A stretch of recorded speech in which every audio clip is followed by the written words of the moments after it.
தமிழ் திருவணக்கம். ஒரு natural filter நம்ம பாடியில் என்னன்னு கேட்டிங்கன்னா அதுதாங்க கிட்னி.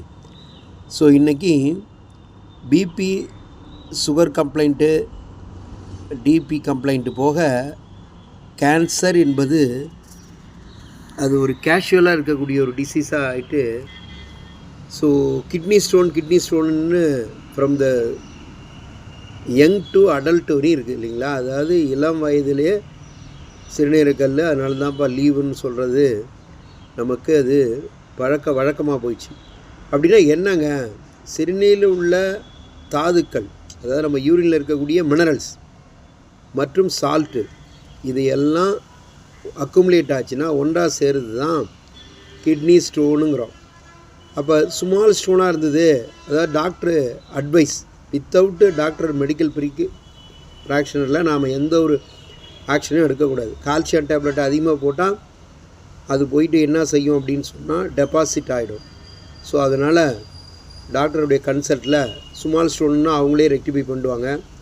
பெரிய கற்கள்னால் கடுமையான வலி, சிறுநீர் அடைப்பு, இப்போ இன்ஃபெக்ஷனால் இருக்கும். சரி, அதுக்கு என்ன காரணம் அப்படின்னா போதுமான தண்ணீர் குடிக்காதது. இதெல்லாம் வழக்கமாக சொல்கிறது தான். அதாவது தாகம் எடுக்கும்போது குடிக்கணும், அதிகமாக உப்பு, ஜங்க் ஃபுட்ஸ் இதை மாதிரி சாப்பிட்றது, அது பர்டிகுலராக என்விங்க. அப்புறம் ஜெனட்டிக் கேரக்டர், குடும்ப மரபு, ஒபிசிட்டி, டயபெட்டிஸு, இதெல்லாம் வர்றதுக்கு கிட்னி இன்ஃபெக்ஷன் இருக்கிறவங்களுக்கு. சரி, அதனால் தாங்க முடியாத இடுப்பு வலி ஏற்படும். என்னென்ன சிம்டம்னு பார்க்கும்போது சிறுநீரில் ரத்தம் வரும், அது கழிக்கும் போது ஒரு விதமான இரிட்டேஷன், யூரின் போகும்போது எரிச்சல் உண்டாகும், வாந்தி, குமட்டல். சரிங்க, கல் இருந்தால் எப்படி நம்ம அறுவை சிகிச்சை அப்படின்னு பார்க்கும்பொழுது அதிக தண்ணீர் குடிப்பது மூலமாகவும் சிறுநீரக பாதிப்பு இல்லாமல் நம்ம பாதுகாக்கலாம். அதாவது இயற்கையாக கிடைக்கக்கூடிய காய்கறிகளை அதிகமாக எடுத்துக்கணும்.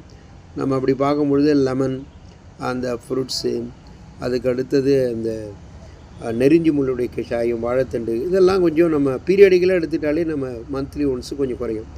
என்ன சார் ட்ரீட்மெண்ட்டு? இன்டர்னல் சர்ஜரி, பிசிஎன்எல், அதாவது பெரிய கருக்களுக்கு சிறிய ட்ரில் மூலயமா, அடுத்தது யூரேத்ரோஸ்கோபி, தூலியம் ஃபைபர் லேசர், இது மூலயமா செஞ்சோம்னா நமக்கு இதில் என்ன அப்படின்னு கேட்டிங்கன்னா அதிகமான கட்டி இருக்காது, ஒரு தழும்பு இருக்காது, குறைந்த வலியாக இருக்கும்.